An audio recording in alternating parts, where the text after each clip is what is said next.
Good morning, crafters. So today I'd love to show you how to make the hidden compartment in the back of this teddy bear. Now I've already done a YouTube tutorial on how to make the bear, and I've got free patterns up on my website. And the next video I'm going to do is how to make a polymer clay nose, which is this little guy here, because that was my first one, but I found it really easy and super cute because the ones in the store are all very generic. It's nice to be able to have something a bit unique. And so when I turn him around, you can see that there is a zip in the back of him, and it's not a very big compartment, but definitely big enough to hold like a key or some money or something secret in there, like a little note. And this video will show you how to put this into the teddy bear that you're making. And I'll just show you up close because in the video I didn't really take much up close videos of how, but basically I was just sewing very closely the fur to as close to this zip as I can. So let me just try and zip him up one-handed. I'll need two. There we go. So as you can see, if you get a zip similar colour to the fur that you've got, it's not very noticeable. So yeah, watch along as I show you how I do that. But yeah, I'm really happy with this guy. I'm going to send him down to my granddad for his 93rd birthday.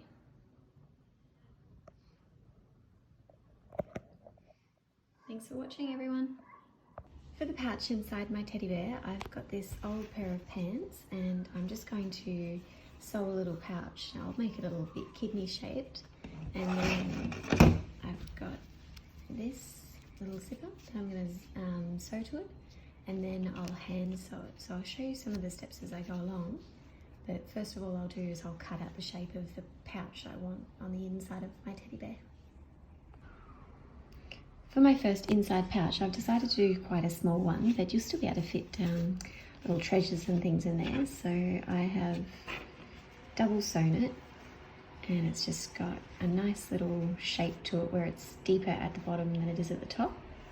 And I've got my zip, and I'm going to attach the zip to the front. And then when I sew up the back of the teddy bear, I'm going to sew the fabric right up close to the zip. I'll show you the next step once it's done. So it's all ready for the teddy bear. That was much easier than I thought. I've never actually sewn a zip before, and I thought you needed special feet for your sewing machine, but it turns out that it's close enough to get it just right on the edge there, which is okay because we're going to be sewing this part to the teddy bear anyway. So you see when I open that up, it's all nice on the inside, and the rest will be hidden on the inside of the teddy bear. So I've got to zip off to work now, so we'll zip this up one-handed and I'll show you the rest later. Long day at work, and I just thought I'll do a little bit of sewing before I go to sleep, and I just wanted to show you that this is the inside of the stomach, and as you can see there's a little pouch that I've made this morning. So now I'm just going to continue to make the teddy bear, and I will touch base with you again when I'm ready to sew this bit in, because that's the only difference to the making the bear tutorial. So I'll see you then. Bye.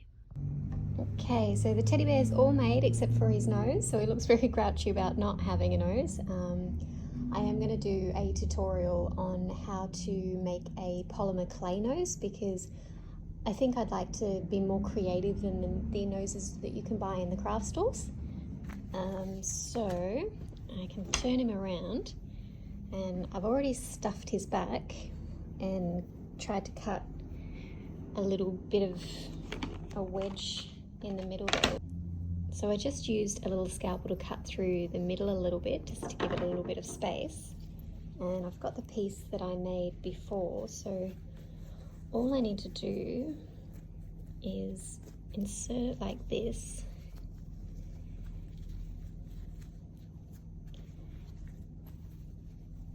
and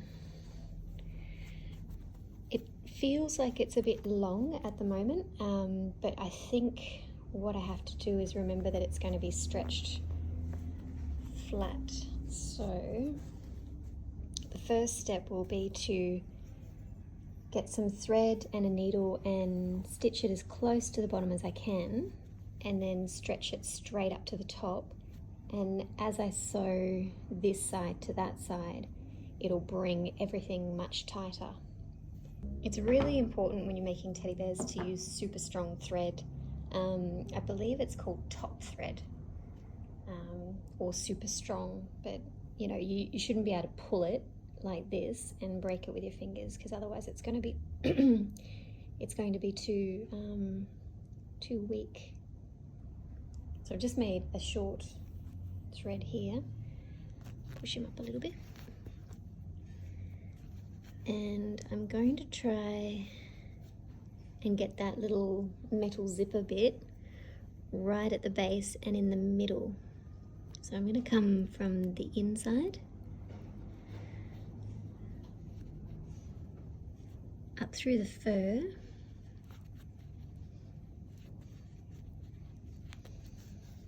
and then back down, and then I'm going to tie the knot in the center of the inside. So you could even flip it over if you find that a little bit easier.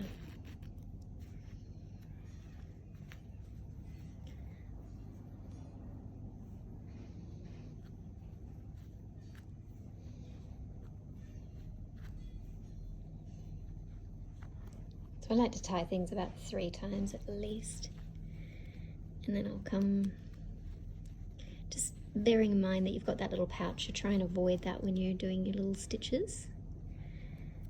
So I'm going to stitch again,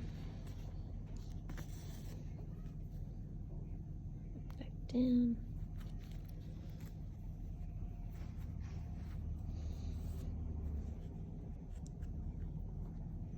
and tie it around the tail of the thread if you like. If any of the fur gets caught, just use your needle to pull all that out.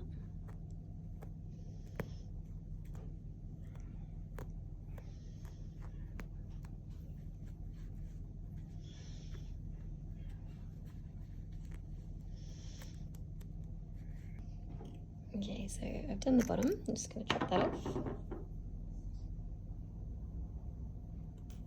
I'm going to pull some more thread out for the top. And now I'm going to put that down in the crevice in there. Tuck everything in. It's going to be a bit of a tuck and jiggle and tuck and jiggle. I can see the middle of the back is up there. So probably what I'll do first is I will sew this bit together, and I'll tie a little knot.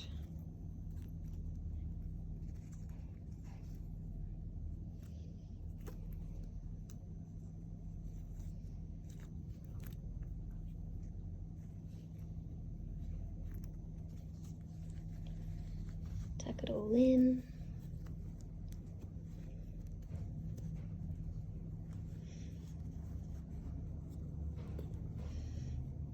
Can be a little bit hard to see, but if I just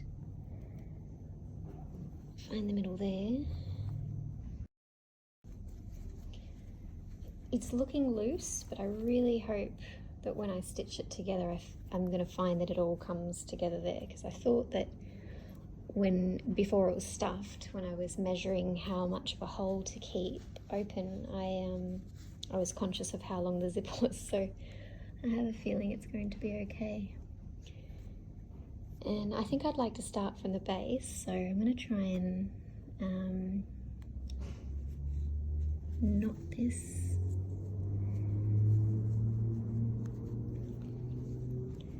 I might just do a little knot and then leave it there as a long tail, because I'll come back and I will anchor the new stitch that I do from here up to there onto this one. So just first of all I'm going to put it in here. I've only gone through the fur at this stage.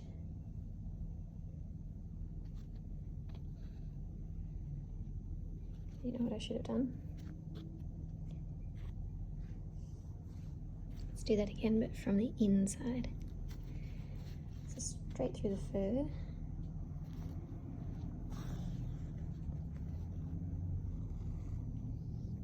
I'm going to leave a long tail on the inside. I'm going to tie it about 3 times.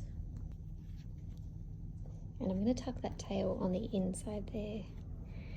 And then, as we've done with the rest of the bear, we're just going to do a blanket stitch. So, grab it there and bring it in close to that.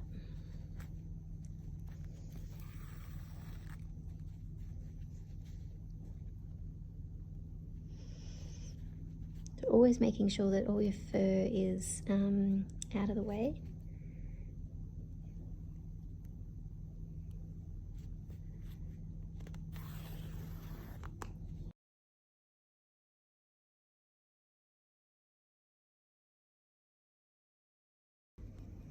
Gets a little bit tricky up at the end, so I've just gone in, up, and then back in.